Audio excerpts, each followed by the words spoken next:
Back when I was growing up in the early 90s, I remember there being a cartoon on Romanian national television called Black Star that I enjoyed very much.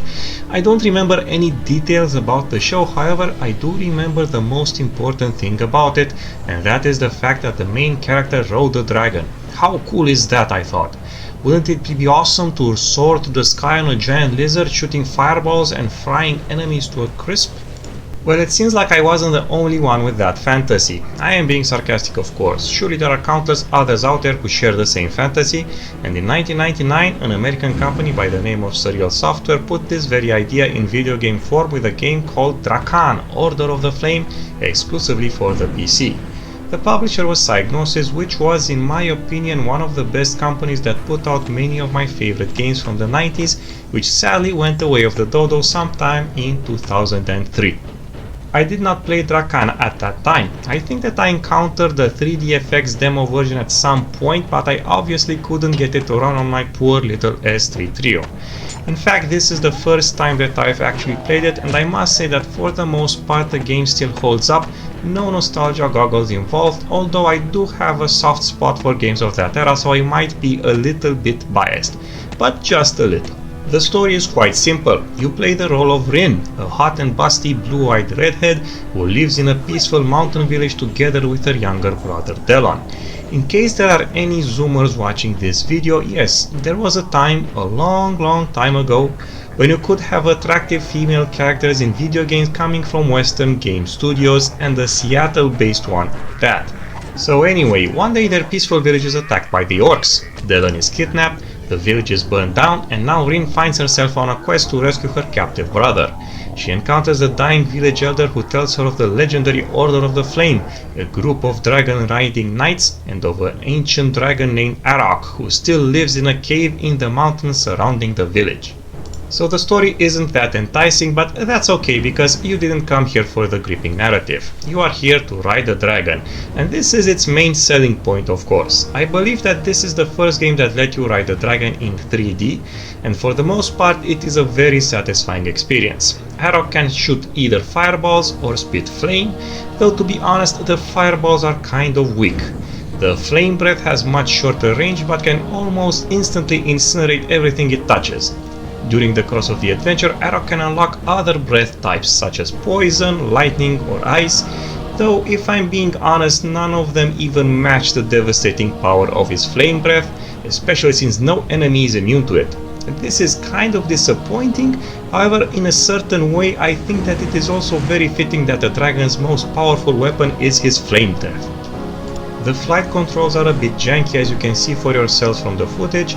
The issue is that turning left or right with the mouse would also roll Arokh to the sides, which does look very cinematic, but at the same time you can lose your sense of balance very quickly.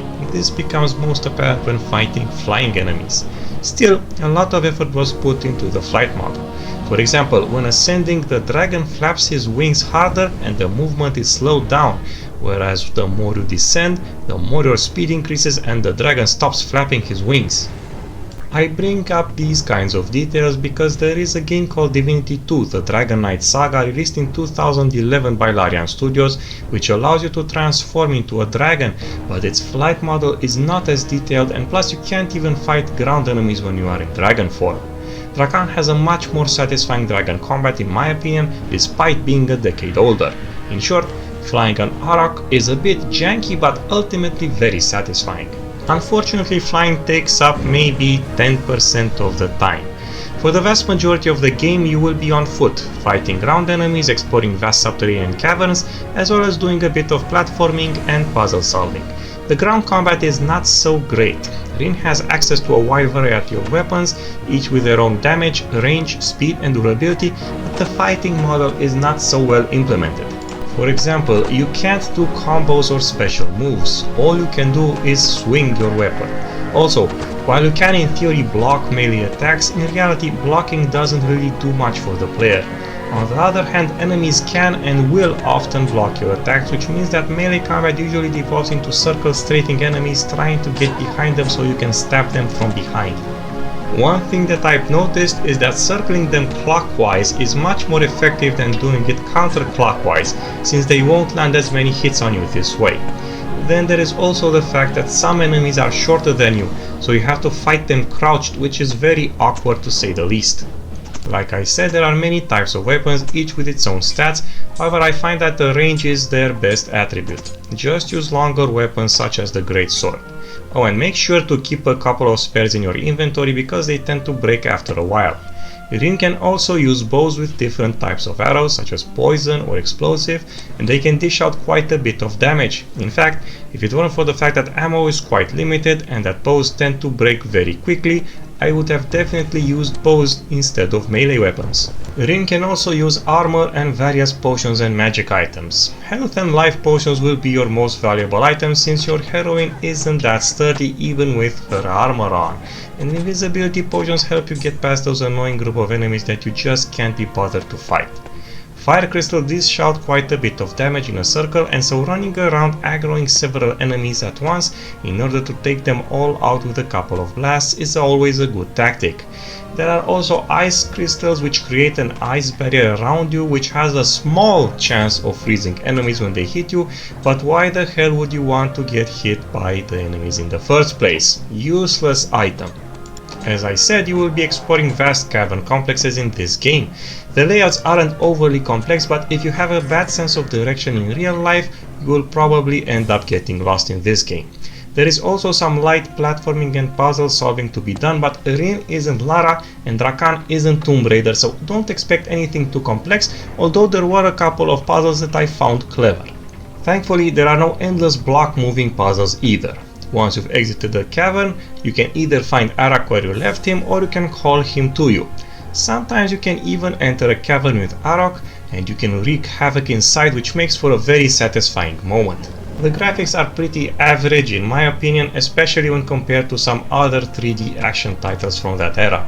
I'm especially thinking about Unreal, which also featured vast open areas but also looked much better. I'm not going to overly criticize an old game for not looking good, as that would be dumb of me, and I have to say that what the game lacks in polygons, it more than makes up for it in overall aesthetic. There is a nice variety of landscapes here. Forests, snow-covered mountains, tropical islands, caverns, ruins, and even volcanoes. Drakan knows how to keep things looking fresh. The sounds, music and voice acting are pretty average. Rynn's voice actress made her sound like a bitch if you ask me, which made me enjoy the character less, but at least Arokh sounds a little bit better. The project. The Order? That's a myth, isn't it? The game isn't available to legally purchase from any digital store, however I used the so-called LGU pack from My Abandonware, which worked great for me on Linux, with the only caveat that I had to add direct music to the wine prefix, and even so the music sometimes had crackling. It wasn't so bad as to turn it off, but it was definitely noticeable. The game ends on a cliffhanger. I won't give away any details, but suffice to say that the story left the door open for a sequel, and so Surreal Software released in 2002 Drakan and the Ancient's Gates, but this time exclusively for the PlayStation 2, so I will probably never play it since I don't feel like setting up an emulator. Overall, Drakan Order of the Flame is one of the more unique 3D action titles of the early 3D era, which stands the test of time thanks to its unique dragon riding mechanic, but is a bit dragged down by the poor melee combat. I think that people who have an interest in this era of gaming, or who simply want a game where they can ride a dragon and set fire to everything that moves, should definitely give Drakan Order of the Flame a try.